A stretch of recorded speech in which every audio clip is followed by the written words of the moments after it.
हम किसी के साथ कोई चीज़ गुफ्तगू करते हैं दोनों के साथ, वो फिर तीसरे में जाके बोल देंगे। ये जो अमानतें हैं हमारे पास, उसके ज़रिए से किसका घर टूटेगा, किसको क्या मसाइल पेश आएंगे, ये कोई हमारे जहन में नहीं होता है। और सीधे सीधे उठाकर चीज़ें लोगों के सामने हम बोल दें। हम अपने औलाद की तरबियत भी इसी हिसाब से करें कि इनकी तरबियत होगी, ये पढ़ेंगे लिखेंगे तो ये अल्लाह की राह में जाएंगे। हम शादी करेंगे तो भी इसीलिए करेंगे कि मियाँ बीवी मिलकर दीन का काम बहुत अच्छे से हम कर सकते हैं। इन्नमल आमालु बिन्नियात जो कहा गया था, वो इसीलिए कहा गया था कि हमारी नीयत सही हो। खिदमत खल्क का काम करके अगर हम समझते हैं कि हम बहुत बड़ा काम कर रहे हैं, तो खिदमत खल्क का हिंदुस्तान में सबसे बड़ा काम अगर किसी ने किया है तो मदर तेरेसा ने किया है। ये इस्लाम को अगर हम कैरियर नहीं बनाते हैं, इस्लाम को हमारा प्रोफेशन नहीं बनाते हैं, तो याद रखिए आज हम जिस तरीके से इस्लाम को बचा बचा कर संभाल कर इस पर चल रहे हैं, आने वाली शायद 1-2 नस्ल के बाद वो नाम के ही मुसलमान रहेंगे। कि हम इस्लाम को जो कैरियर बनाने की कोशिश करते हैं, कैरियर हम कैसे बनाएंगे, उसका कोई कोर्स होगा, उसका कोई सर्टिफिकेशन होगा या 2-3 साल की डिग्री होगी, ऐसा कुछ नहीं।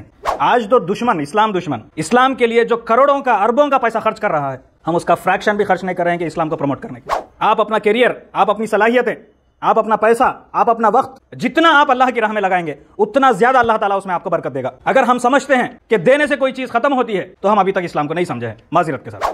तो हमारी ये सोच को हमें तब्दील करने की जरूरत है कि हम इस्लाम के लिए भेजे गए हैं, इस्लाम का काम मुझे और आपको करना है। जब मुझे एसआईओ की जिम्मेदारी दी गई, मैं जॉब छोड़कर उधर जा रहा था, हमारे अपने जो करीबी लोग हैं उन्होंने कहा कि आप घर के अकेले ब्रेड अर्नर है, आप ऐसा चले जाएंगे तो घर कौन चलाएगा। अगर मैं इंजीनियर बनना चाहता हूं इसीलिए कि मैं अल्लाह के दीन को अच्छे से कंट्रीब्यूट कर सकता हूं, तो आपका जिस तरीके से अलीफ बोलना आपको नेकी मिलेगी, ए बोलने पर भी नेकी मिलेगी इंशाल्लाह।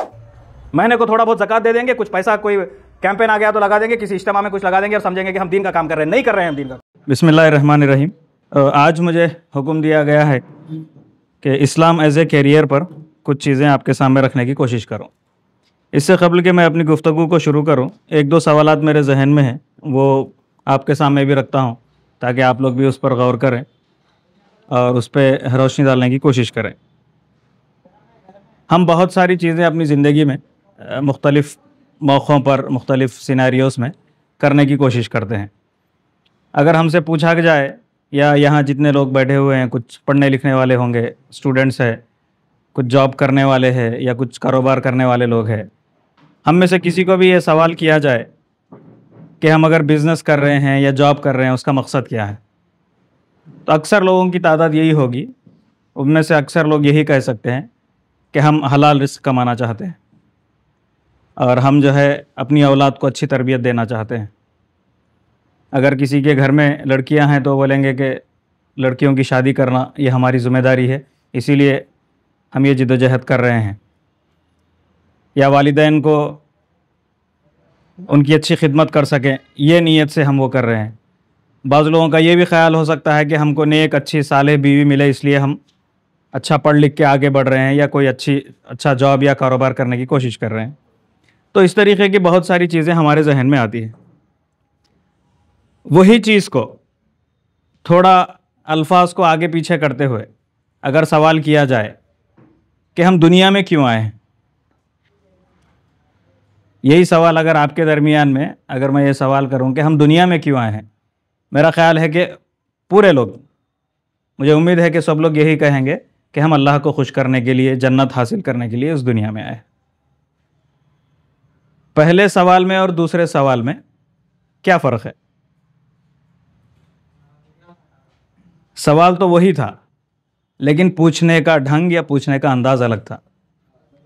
तो हम जब पहली मर्तबा जो सवाल किए थे, उस पर हमारा जो भी जवाब जहन में, अक्सर लोगों के जहन में जो जवाब आता है, वो दुनिया को नज़र में रख कर आता है।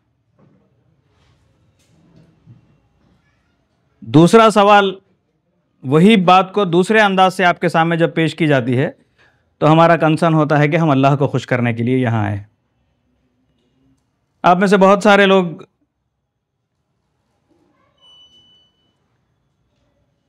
अब्दुल्ला बिन हराम रज़ी अल्लाह ताला अन्हु को जानते हैं।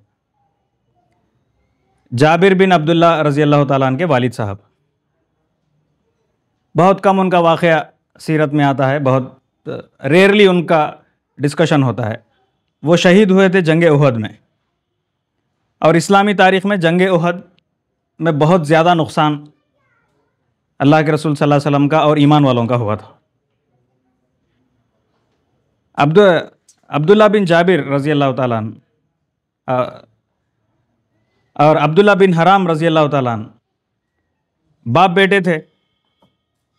और अब्दुल्ला बिन हराम रज़ी अल्लाह ताला अन्हु को 8 बेटियां थी,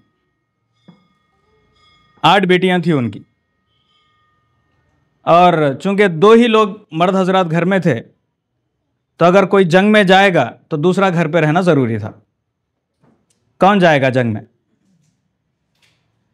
ये हफ्तेवारी इज्तिमा के लिए जाना नहीं है, जंग में जाना है। इसका मतलब आपको शहादत भी मिल सकती है, मतलब आप अपनी मौत की तरफ चलते हुए जा रहे हैं जन्नत को हासिल करने के लिए।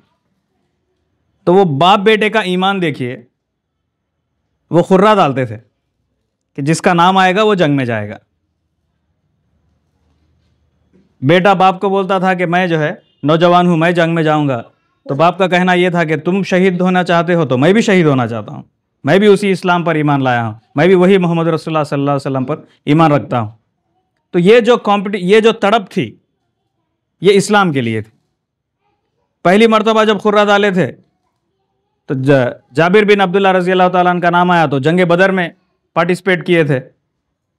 जंग बदर का तो मारिका कामयाब निकला तो वापस आए। जंग उहद के मौके पर खुर्रा डाले तो अब्दुल्ला बिन हराम रज़ी अल्लाह ताला अन्हु का नाम आया, वो जंग में गए और जंग में जब वो थे उसमें बहुत सारा नुकसान हुआ, उसमें वो भी शहीद हो गए। उनकी वालिदा जब जंग के मैदान की तरफ आई, जंग उहद की तरफ, चूँकि वो जंग में ये मशहूर हो गया था कि नौज़ुबिल्लाह अल्लाह के रसूल सल्लल्लाहु अलैहि वसल्लम भी शहीद हो गए हैं, तो उस वक्त में उनकी वालिदा आई, अगर अल्लाह के रसूल सल्लल्लाहु अलैहि वसल्लम को पूछी कि मैंने अपने बेटे को जिस काम के लिए भेजा था उसने वो काम मुकम्मल किया कि नहीं किया, तो अल्लाह के रसूल सल्लल्लाहु अलैहि वसल्लम वो पूरा मंजर उनकी माँ के सामने रखते हैं और कहते हैं कि जब वो लड़ रहा था, किसी दुश्मन ने आकर अब्दुल्ला बिन हराम के पीछे ऐसे तलवार चलाई कि उसका ये हाथ कट गया पूरा, और फिर जब वो दूसरे हाथ से जंग कर रहे थे तो ये हाथ बहुत सता रहा था हमको, तो पूरा निकाल दिया वो हाथ को, और फिर एक हाथ से जंग करते रहे। जंग करते करते वो शहीद हो गए। और उस वक्त अल्लाह रब्बुल इज़्ज़त सीधे आते हैं और अब्दुल्ला बिन हराम को पूछते हैं कि तुमको क्या चाहिए, तो वो हमको अगर कोई पूछेगा तो क्या बोलेंगे? मौत के आलम में बिल्कुल एकदम करीब है, मौत के करीब में अल्लाह ताला हमसे सवाल करेगा कि तुमको क्या चाहिए। शायद कि हम में से किसी के जहन में भी ये जवाब ऐसा नहीं आएगा, इसीलिए वो सहाबा थे। वो कहते हैं कि मुझे, ऐ अल्लाह मुझे एक और ज़िंदगी ऐसी दे और मैं फिर से ऐसा ही शहीद होना चाहता हूँ, फिर से ही मैं ऐसा ही मरना चाहता हूँ, ऐसे ही मैं अल्लाह के रसूल सल्लल्लाहु अलैहि वसल्लम की हिफाजत करते हुए अपनी ज़िंदगी दूंगा। ये सहाबा की तड़प थी इस्लाम के लिए।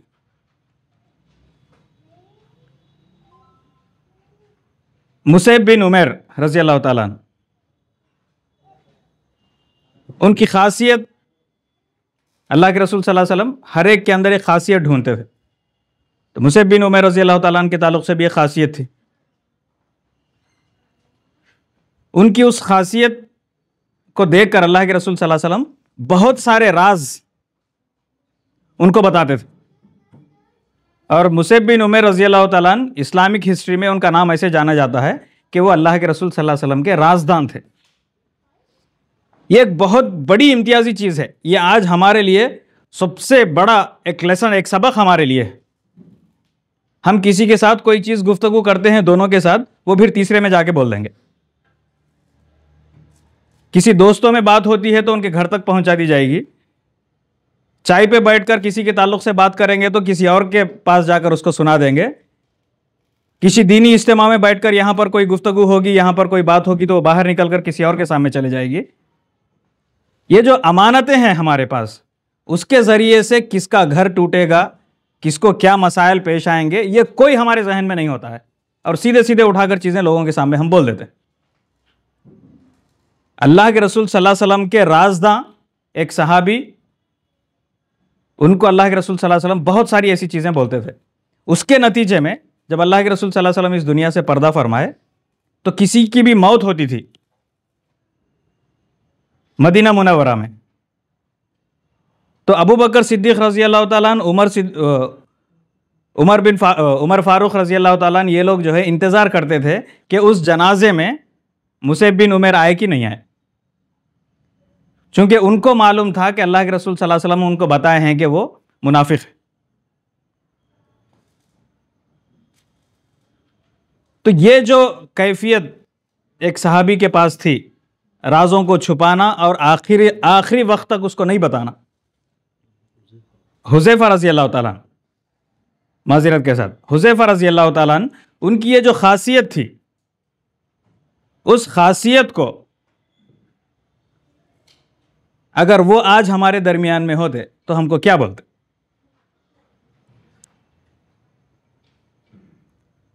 एक ही सवाल दो तरीके से मैंने आपके सामने रखा और दोनों के जवाबात आपको सुनाने की मैंने कोशिश की।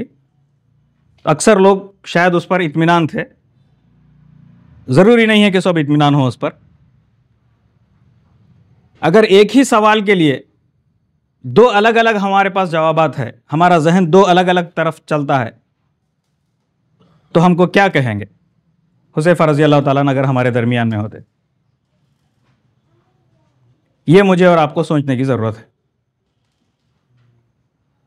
इसी चीज़ को अगर हम एक और एंगल से देखने की कोशिश करते हैं, एक और तरीके से हम उसको देखने की कोशिश करते हैं, तो इस्लाम में औलाद की तरबियत करना किसने रोका है? औलाद की तरबियत की तो बहुत ज़्यादा ऐसी अहादीसें आपको मिलेगी कि अपनी औलाद की तरबियत कैसे करें। कुरान में भरी पड़ी चीज़ें हैं। हज़रत यूसुफ़ अलैहिस्सलाम का वाक़या हम लोग सुन रहे थे अभी, कैसे उनके वालिद उनकी तरबियत किए थे, फिर वो कैसे अपने पूरे भाइयों को माफ़ किए हैं इतने बड़े मुकाम पर आने के बावजूद भी। बेटियों की शादी करना वो भी इस्लाम का ही हिस्सा है। औलाद की परवरिश करना या कोई भी काम हम करना चाहते हैं, कोई भी हमारी जिम्मेदारी हो, वो करने के लिए अगर हम आगे बढ़ते हैं, वो इस्लाम से खारिज ही नहीं है, इस्लाम के दायरे में ही आता है। लेकिन हमारी सोच ऐसी नहीं है कि हम उसको दुनिया का अलग रखें, इसको दीन का समझकर अलग रखें। हम अपने औलाद की तरबियत भी इसी हिसाब से करें कि इनकी तरबियत होगी, ये पढ़ेंगे लिखेंगे तो ये अल्लाह की राह में जाएंगे। हम शादी करेंगे तो भी इसीलिए करेंगे कि मियाँ बीवी मिलकर दीन का काम बहुत अच्छे से हम कर सकते हैं। इन्नमल आमालु बिन्नियात जो कहा गया था, वो इसीलिए कहा गया था कि हमारी नीयत सही हो। हम जो कुछ भी काम करें, अगर हमारी नीयत सही होगी, हमारा देखने का वो नजरिया सही होगा, तो वो आपका काम एज ए कैरियर, इस्लाम का कैरियर बन सकता है। जब तक आप इस्लाम को अपना कैरियर नहीं बनाएंगे, तो हम कुछ भी कर रहे हैं वो काबिल कबूल नहीं है। खिदमत खल्क का काम करके अगर हम समझते हैं कि हम बहुत बड़ा काम कर रहे हैं, तो खिदमत खल्क का हिंदुस्तान में सबसे बड़ा काम अगर किसी ने किया है तो मदर तेरेसा ने किया है। लेकिन इसको वो मुकाम नहीं मिलेगा जो ईमान लाने वालों को मिलता है। हमारी नीयत इसलिए थी खिदमत खल्क करने की कि अल्लाह हमसे खुश हो जाए। हम यहां पर आकर इसलिए बैठते हैं कि हमारे इल्म में इजाफा हो और हम उस इजाफे इल्म के हिसाब से हम हमारे आमाल को दुरुस्त करने की कोशिश कर सकें, हम अपने आमाल को बेहतर बनाने की कोशिश करें। ये इस्लाम को अगर हम कैरियर नहीं बनाते हैं, इस्लाम को हमारा प्रोफेशन नहीं बनाते हैं, तो याद रखिए आज हम जिस तरीके से इस्लाम को बचा बचा कर संभाल कर इस पर चल रहे हैं, आने वाली शायद एक दो नस्ल के बाद वो नाम के ही मुसलमान रहेंगे, या वो भी रहेंगे नहीं रहेंगे मालूम नहीं। मैंने हमारे एक दोस्त से बात कर रहा था, इत्तेफाक से उनसे एक बात पर अच्छी लंबी गुफ्तगू हो गई। वो मशवरा कर रहे थे कि मैं सऊदी में रहूं कि अमेरिका चले जाऊं। उनको जब कहा गया कि आप अमेरिका जाइए, उन्होंने कहा कि मैं अमेरिका इसलिए नहीं जाना चाहता हूं क्योंकि एक दो जनरेशन अच्छी हो सकती है, हम जो लोगों को देख रहे हैं वहां पर वो हमारी औलाद नहीं है बल्कि जानवर है। ये उनका क्लेम था। क्यों? क्योंकि वहां पर वो माहौल नहीं है, उनको उस तरीके से उनका जहन नहीं बनाया गया है, उनको उस तरीके से उनको वैसी तालीम नहीं दी गई है। सिर्फ नमाज पढ़ना, रोजे रखना, कुछ काम कर लेना, ये अगर इस्लाम होता तो अल्लाह के रसूल सल्लल्लाहु अलैहि वसल्लम इतनी बड़ी कुर्बानियां नहीं देते थे। अब्दुल्ला बिन हराम ये नहीं बोलते थे अल्लाह ताला के सामने कि मुझे जो है एक और ज़िंदगी चाहिए, मैं और इसी तरीके से कुर्बान होना चाहता हूं। हमको हमारा जायज़ा लेने की ज़रूरत है। 2-3 चीज़ें मशवरतन आपके सामने गौर व फिक्र के लिए आपके सामने रखने की कोशिश करता हूं कि हम इस्लाम को जो करियर बनाने की कोशिश करते हैं, करियर हम कैसे बनाएंगे? उसका कोई कोर्स होगा, उसका कोई सर्टिफिकेशन होगा या 2-3 साल की डिग्री होगी, ऐसा कुछ नहीं। जो हम काम कर रहे हैं उन कामों को सही अंदाज से, सही ढंग से वो चीज़ों को पेश करने की कोशिश करें। मैं एक मिसाल आपके सामने रखता हूं। अल्लाह के रसूल सल्लल्लाहु अलैहि वसल्लम, ये वाक़या बहुत मशहूर है।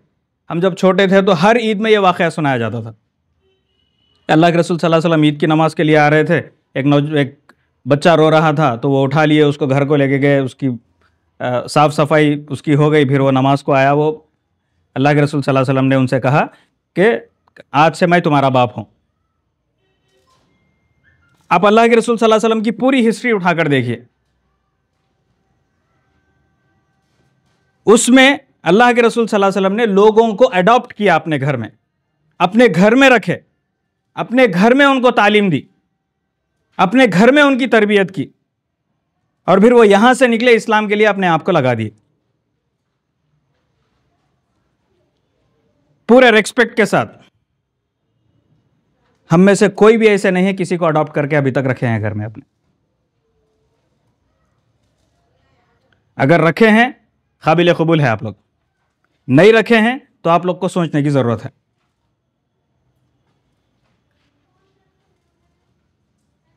कोई ऑर्फनेज स्कूल में ले जाकर रमजान को 10-15 हज़ार देना ये काम नहीं है हमारा। हमको इस्लाम एज ए करियर, इस्लाम को अपना करियर हम बनाना चाहते हैं तो उन सुन्नतों को जिंदा करना है जो आज मरी हुई है। आप यतीम को लाकर अपने घर में रखिए, उसकी तरबियत कीजिए। आपके 2 बच्चे, 3 बच्चे, 4 बच्चों के साथ वो एक आपके साथ होगा, फिर वो किस तरीके से समाज में जाकर कंट्रीब्यूट करेगा ये आप भी देख सकते हैं। अगर अल्लाह ताला मौका देखा तो हम सब देखेंगे उसको। उस यतीम के सर पर हाथ रखने का जो आइडियल तरीका अल्लाह के रसूल सल्लल्लाहु अलैहि वसल्लम ने प्रैक्टिकली करके हमको दिखाया है, हम उस यतीम को फिर से यतीम बना रहे हैं, यतीम इदारों में डालकर। मुझे और आपको इस तरीके की चीजों पर गौर व फिक्र करने की जरूरत है। आप एक शुरू करेंगे तो यह ट्रेंड बन सकता है आगे चलकर। फिर कोई यतीम, कोई घर में यतीम इस तरीके से बेसहारा लाचार नहीं रहेगा। अभी कुछ दिनों से गोवा में रहने का इत्तेफाक हुआ, कुछ लोगों से मुलाकात हुई, वो बहुत खुशी खुशी आकर बोल रहे थे कि हम जो है ओल्ड एज होम शुरू किए, पहले 4-5 लोग थे, अभी 20-22 लोग हैं, हम बड़ी ज़मीन लेकर बड़ा घर बना रहे हैं। मतलब एक बेखूफी की इंतहा होती है ना। हमने उनसे कहा कि आप ठीक है, काम तो बहुत अच्छा कर रहे हैं, लेकिन आपका असल काम यह होना चाहिए था कि जो औलाद अपने माँ बाप को यहाँ पर छोड़कर जा रही है उनसे मुलाकात करें, उनसे बात करें, उनकी काउंसलिंग करें, उनको समझाएं कि अपने वालिदैन की हिफाजत करें, उनकी खिदमत करें। वो छोड़ के जा रहे तो ठीक है, आप ला लेंगे यहाँ पर वो करेंगे। वर्स्ट केस में आप कर रहे हैं वो अलग चीज़ है, लेकिन हम ऐसे इसका इश्तिहार करना, लोगों को और दावत देना, बुलाना, जो भी छोड़ के जाना चाहिए आप छोड़ के जाइए, महीने को इतना पैसा दीजिए, हम ये करेंगे, ये इस्लाम का काम नहीं है। हम खिदमत समझते हैं लेकिन ये खिदमत नहीं है, हम अपने ऊपर बोझ डाल रहे हैं। आप जितने भी सहाबी हैं, जितने भी सहाबा गुजरे हैं, उन सब की जिंदगी को आप उठाकर देखिए, एक आइडियल हमको नजर आएगी, एक यूनिक वे में वो अपनी जिंदगी गुजारे हैं। वो चीजों को हम निकालने की जरूरत है उसमें से, और उसको अपनी जिंदगी का वो मकसद हम बनाने की कोशिश करें।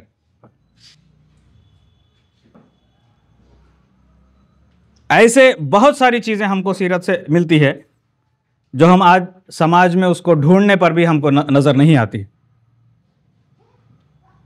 हमको चाहिए कि इस तरीके की चीज़ों को और आइडेंटिफाई करें, इस पर गौर व फिक्र हो हम। कि कैसे हम इस्लाम को हमारा करियर बनाने की कोशिश करेंगे। हम वो वाकयात सुनते हैं कि अल्लाह के रसूल सल्लल्लाहु अलैहि वसल्लम एक हदीस में फरमाते हैं कि एक साहब जो है बहुत नेक सिफत थे, वो जो भी अपना कारोबार करते थे उस कारोबार की जो नेट प्रॉफिट होता था उसको 3 हिस्सों में तकसीम करते थे। एक हिस्सा कारोबार में फिर से री इन्वेस्ट करते थे, एक हिस्सा वो अपने लिए रखते थे और एक हिस्सा वो अल्लाह की राह में देते थे। एक हिस्सा मतलब 33.33%, 1/3 ऑफ इस नेट प्रॉफिट। आप लोग अपने दिल पे हाथ रख के सोच लीजिए, मैं भी हूं उसमें, आप लोग के साथ मैं भी उसमें बराबर का शरीक हूं। अगर जॉब करते हैं तो जॉब, पेंशन आता है तो पेंशन, पॉकेट मनी स्टूडेंट्स को मिलती है तो पॉकेट मनी, या फिर कोई कारोबार बिजनेस कर रहा है तो बिजनेस। 1/3 हम में से कितने लोग निकाल रहे हैं? आज तो दुश्मन, इस्लाम दुश्मन, इस्लाम के लिए जो करोड़ों का, अरबों का पैसा खर्च कर रहा है, हम उसका फ्रैक्शन भी खर्च नहीं कर रहे हैं कि इस्लाम को प्रमोट करने के लिए। और हम दावा करते हैं कि हम इस्लाम के नुमाइंदे हैं, हम मुसलमान हैं। अल्लाह रब्बुल इज़्ज़त हमको इस्लाम का एम्बेसडर बनाकर इस दुनिया में भेजा है, हमको अपना नायब खलीफा बनाकर अल्लाह रब्बुल इज़्ज़त हमको यहां पर भेजा है। उसी ने हर चीज हमको दी है, हम फिर वापस उसका ही उसको देने के लिए 10 बार सोचते हैं। बैतुल माल बड़ी मुश्किल से कुछ देंगे, 1-2%, 3%, इससे इस्लाम आगे नहीं बढ़ेगा। मैंने ऐसे लोगों को देखा है, वो चाहते हैं कि उनका नाम बाहर नहीं आए। कम से कम 100 करोड़ का टर्नओवर का बिजनेस है एक साहब का, वो 1/3 अल्लाह की राह में निकालते हैं। कोई बैंक से लोन नहीं है उनका। है हमारे दरमियान में ऐसे लोग, हम सिर्फ किस्से कहानियां नहीं, लोग लाइव एग्जाम्पल्स हमारे पास मौजूद है। ऐसे लोगों से हम इंस्पायर होने की कोशिश करें। फिर उन्हीं के साथ कुछ और लोग, उनसे गुफ्तगू किए, बोले कि आप इतना बड़ा काम कर रहे हैं, हम भी कुछ कारोबार करना चाहते हैं आपके साथ मिलकर। तो पहले ही दिन उन्होंने कहा अगर हम 3 लोग इसमें पार्टनर है तो चौथा हमारा पार्टनर अल्लाह होगा। हमारा जो भी प्रॉफिट आएगा उसको 4 हिस्सों में करेंगे, 3 हिस्से हम तीनों अलग अलग ले सकते हैं, एक हिस्सा अल्लाह के लिए होगा। यह तरीका, आप अल्लाह को अपना पार्टनर बनाते हैं तो क्या अल्लाह उसमें खसारा करने की कोशिश करेगा? हम उस एंगल से अगर हम कारोबार करते हैं तो वो कारोबार में भी बरकत होगी, मसाइल भी क्रिएट नहीं होंगे और हम बहुत कम टाइम में आगे बढ़ सकते हैं। हम जब किसी कारोबार को लेकर उन चीज़ों को करने की कोशिश करते हैं, अब्दुर्रहमान बिन औफ रज़ी अल्लाह ताला अन्हु की ज़िंदगी अगर उठाकर हम देखेंगे, जब अल्लाह के रसूल सल्लल्लाहु अलैहि वसल्लम मक्का से मदीना हिजरत करके जा रहे थे, सबसे ज़्यादा पैसे वाले मक्का शहर में उस वक्त अब्दुर्रहमान बिन औफ थे। जब वो अपना पैसा लेकर हिजरत के लिए अल्लाह के रसूल सल्लल्लाहु अलैहि वसल्लम के साथ निकल रहे थे तो मक्का के लोगों ने उनसे कहा कि अब्दुर्रहमान, तुम जिस लड़की से शादी किए है वो मक्का की है, तुम इसको यहीं छोड़कर जाना होगा। वो तैयार हो गए, बोल दिए कि मैं छोड़ देता हूं। फिर उनसे कहा कि जो औलाद तुम्हारे पास है वो हमारी बेटी के बतन से पैदा हुए उसे बच्चे हैं, उनको भी तुम्हें यहां पर छोड़कर जाना है। वो बोले कि ठीक है, मैं छोड़ देता हूं। फिर उनसे कहा कि जो माल तुमने कमाया है इस मक्का शहर में रहकर तुमने कमाया है, यहां की वो आमदनी है तुम्हारी, अगर तुम माल लेकर जाओगे तो तुमको जाने नहीं दिया जाएगा। वो पूरा माल भी यहां पर छोड़ते हैं और खाली हाथ मक्का से निकलकर मदीना चले जाते हैं। यह कुर्बानी थी सहाबा कराम की। जब वो मदीना गए, जीरो थे, जीरो, कुछ नहीं था उनके पास, सब दे दिया, वहां पर खाली हाथ आ गए। मदीना में अंसार की क्या कैफियत थी हम सब जानते हैं। वो घर देने के लिए तैयार थे, बीवी को तलाक देने के लिए तैयार थे, हर चीज के लिए तैयार थे। अब्दुर्रहमान बिन औफ रज़ी अल्लाह ताला अन्हु पूछते हैं, मुझे मार्केट का रास्ता दिखाइए, बाजार किधर है बताइए। कारोबारी आदमी थे, एक्सपीरियंस था। चले गए, कुछ ही अरसे में देखते ही देखते इतने बड़े कारोबारी वहां पर मदीना में बन गए क्योंकि वो कमिटमेंट उनके अंदर था, वो ईमान उनके अंदर था, धोखा नहीं देते थे। उस वक्त में मदीना शहर में अतराफ के जितने भी यहूदी कबाइल थे, यही सूद की लानत से वहां पर लोगों को जकड़े हुए थे। बहुत सारे अंसारी सहाबा भी पैसों, कारोबार के लिए पैसों की जरूरत है, कोई और नहीं दे सकता तो उन्हीं यहूदियों के पास लेते थे।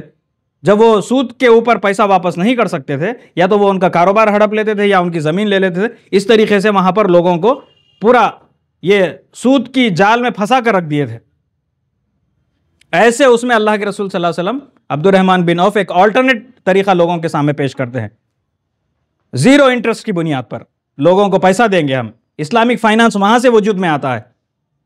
और फिर उस मदीना मार्केट के उस वक्त में अब्दुर्रहमान बिन औफ को जिम्मेदार बना दिया गया था। आप उसको और आसानी से समझने के लिए बोल सकते हैं उस वक्त के वो फाइनेंस मिनिस्टर जैसे बना दिए गए थे। मार्केट का पूरा कॉर्पोरेट अफेयर्स के मिनिस्टर बना दिए गए थे। पूरी चीजें वो मैनेज करते थे। और रिवायतों में आता है कि उनकी जो ऊंटें थी, माल जो लादते थे, वो मदीना से शुरू होकर शाम तक, इजिप्ट तक, वो ऊंटों का रेवड़ इतनी बड़ी लाइन होती थी। आज के अंबानी, अदानी, ये जितने भी लोग हैं, वैसे एक 10-12 लोगों को मिला तो उनकी पूरी प्रॉपर्टी होती थी। उतना उनके पास पैसा था। क्यों? क्योंकि वो अपना कैरियर इस्लाम के लिए बनाए थे। जब भी जंगाई पैसा पूछे तो सबसे पहले वो लाकर दे दिए। देने से खत्म नहीं होता है, बढ़ता है हर एतबार से। आप अपना कैरियर, आप अपनी सलाहियतें, आप अपना पैसा, आप अपना वक्त, जितना आप अल्लाह की राह में लगाएंगे उतना ज्यादा अल्लाह ताला उसमें आपको बरकत देगा। अगर हम समझते हैं कि देने से कोई चीज खत्म होती है तो हम अभी तक इस्लाम को नहीं समझे हैं, माजिरत के साथ। हम इस्लाम को वो अपना कैरियर बनाने के लिए तैयार नहीं है जो इस्लाम हमसे चाहता है। आप पूरे नबियों की जिंदगी उठाकर देखिए, पूरे के पूरे फुल टाइम काम करते थे इस्लाम के लिए। हमेशा उठते बैठते चलते फिरते। आज के मुस्लिम समाज में, मैं आम मुस्लिम नहीं, बिल्कुल इस्लाम को समझने जानने वाले किसी से भी आप एक सवाल करिए, उनसे यह पूछिए कि आप क्या कर रहे हैं, 99% लोग यही कहेंगे कि मैं जॉब कर रहा हूं या बिजनेस कर रहा हूं या फलां कर रहा हूं या फलां कर रहा हूं। कोई भी अपना प्रोफेशन इस्लाम नहीं बताएगा। मैं इस्लाम के लिए काम कर रहा हूं अगर कोई कहता है तो बताइए उसको। उनसे मिलेंगे, उनके अंडर रह के हम अपनी तरबियत हासिल करेंगे। इल्ला माशाअल्लाह मिलेंगे आपको। बड़ी बड़ी जमातों के जिम्मेदारान यही कहते हैं, आपकी क्या मसरूफियत है। वो ये नहीं बोलते कि मैं फलाने जमात का जिम्मेदार हूं, फलां का ये हूं, फलां का ये हूं। वो तो बाद में बोलेंगे, लेकिन मैं ये कारोबार करता हूं, मेरी ये नौकरी है, मेरी ये जिम्मेदारी है, मैं फलां ये करता हूं। तो हमारी ये सोच को हमें तब्दील करने की जरूरत है कि हम इस्लाम के लिए भेजे गए हैं। इस्लाम का काम मुझे और आपको करना है। इस्लाम को अगर हम अपना प्रोफेशन बनाएंगे, ये बाकी जितनी भी छोटी छोटी चीजें हैं ये सेकेंडरी है। आपके औलाद की तरबियत, आपके बीवी बच्चों को पालना, वालिदैन के हुकूक है, ये सब चीजें ये पूरे इस्लाम में ही है। इस्लाम के बाहर कोई चीज नहीं है। हम वो नीयत से करेंगे तो अल्लाह रब्बुल इज़्ज़त ये तमाम चीजें मुझे और आपको इन तमाम चीजों में सहूलत अता करेगा। हमको चाहिए कि ऐसी चीजों पे हम ब्रेनस्टॉर्मिंग करने की कोशिश करें, गौर व फिक्र करने की कोशिश करें। आज हम में से अगर कुछ नौजवान कुछ अच्छा काम करने के लिए आगे बढ़ने की कोशिश करते हैं, ये मेरे साथ खुद हुआ है। ये जब मुझे एसआईओ की जिम्मेदारी दी गई, मैं जॉब छोड़कर उधर जा रहा था, हमारे अपने जो करीबी लोग हैं उन्होंने कहा कि आप घर के अकेले ब्रेड अर्नर है, आप ऐसा चले जाएंगे तो घर कौन चलाएगा, आप फुल टाइम उधर देंगे तो इधर कौन देखेगा, आपकी बेवा मां है, आपकी शादी होने वाली है, ये सब कौन देखेगा, जिम्मेदारी कौन उठाएगा। ये हमारे अपने लोगों ने कहा है। तेरी कुर्बानी को, तेरी जुर्रत को, अकेली ये डर जाने को, ये वो कोई जिम्मेदारी जब अदा करने के लिए आप आगे बढ़ते हैं, दीन के लिए, इस्लाम के लिए, अल्लाह के लिए, वो जितने साल मैं वहां पर था कभी मुझे कोई टेंशन नहीं था। जिस दिन से मैं जिम्मेदारी छोड़ के आया हूं, हर दिन मुझे टेंशन है।